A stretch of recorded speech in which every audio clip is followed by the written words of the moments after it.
حضرت انس بن مالک رضی اللہ تعالیٰ عنہ ارشاد فرماتے ہیں کہ ہم نبی پاک علیہ السلام کی بارگاہ عالی مرتبت میں حاضر تھے۔ اچانک نبی پاک علیہ السلام نے مسکرانا شروع کیا، یہاں تک کہ میرے پیارے محبوب صلی اللہ تعالیٰ علیہ وسلم کے مقدس دانت مبارک ظاہر ہو گئے۔ اور صحابہ فرماتے ہیں جب حضور مسکراتے تو دانتوں سے ایسا نور نکلتا تھا کہ مسجد نبوی شریف کی دیواریں بھی روشن ہو جاتی تھیں۔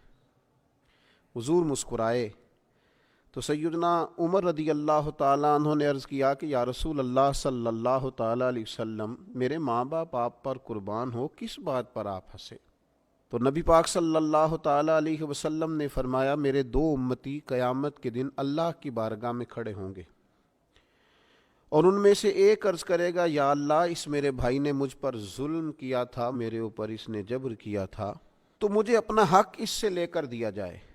تو حضور علیہ السلام فرماتے ہیں اللہ تعالیٰ اس شخص سے فرمائے گا کہ اپنے بھائی کو اس کا حق دو۔ عرض کرے گا، مالک میرے پاس تو اب کوئی نیکی بچی نہیں، کہاں سے حق دوں؟ تو اب وہ جو مدعی ہے، جو دعویٰ کر رہا ہے کہ میرا حق اس سے لے کے دیا جائے، وہ عرض کرے گا، مالک پھر میرے گناہ ہی اس پر ڈال دیے جائیں۔ حضور مسکرا رہے ہیں، جناب انس بن مالک فرماتے ہیں، لیکن اس بات پر آ کر حضور کی آنکھوں میں آنسو آ گئے۔ نبی کریم صلی اللہ تعالیٰ علیہ وسلم فرمانے لگے، وہ بڑا ہولناک دن ہوگا قیامت کا۔ لوگ اس دن تلاش کریں گے کہ کوئی ایسا شخص ہمیں ملے، ضرورت محسوس کریں گے کہ جو ہمارا بوجھ اٹھائے۔ اب وہ شخص عرض کرتا ہے، مالک میرے پاس تو کوئی نیکی نہیں ہے، اور یہ کہہ رہا ہے میرے گناہ ہی اس پر ڈال دیے جائیں۔ تو نبی پاک علیہ السلام فرماتے ہیں اللہ تعالیٰ اس مدعی سے فرمائے گا، ذرا سر تو اٹھا، جنت کی طرف تو دیکھ۔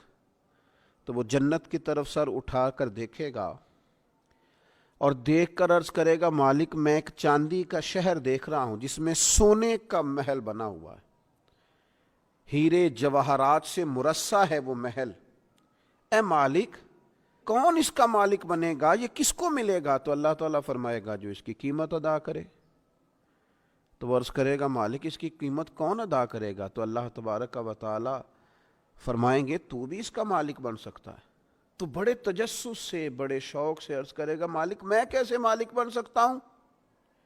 تو اللہ فرمائے گا، تو اپنے بھائی کو معاف کر دے، میں تجھے اس محل کا مالک بنا دیتا ہوں۔ کر دے معاف اپنے بھائی کو، درگزر کر اپنے بھائی سے، بھول جا اس کی خطاؤں کو، کچھ دیر کے لیے چھوڑ دے جو اس نے غلطیاں کی، تو معاف کر دے اسے، اور میں اس محل کا تجھے مالک بناتا ہوں۔ نبی پاک صلی اللہ تعالیٰ علیہ وسلم ارشاد فرماتے ہیں، وہ فوراً عرض کرے گا، مالک میں نے اپنے بھائی کو معاف کیا۔ تو اللہ تبارک و تعالیٰ ارشاد فرمائے گا، اس کا ہاتھ پکڑ اور پھر اسے جنت میں ساتھ لے جا۔ گویا میں نے اسے بھی جنت دی۔ یہاں شارحین حدیث نے لکھا ہے کہ یہ جس کو کہا جا رہا ہے کہ اس کو پکڑ کے جنت میں لے جا، اگرچہ اس سے غلطیاں ہوئی لیکن بعد میں اس نے توبہ سچی کی، اس نے اللہ کی بارگاہ میں گڑ گڑا کے معافیاں مانگی، اس نے کوشش کی حق ادا کرنے کی۔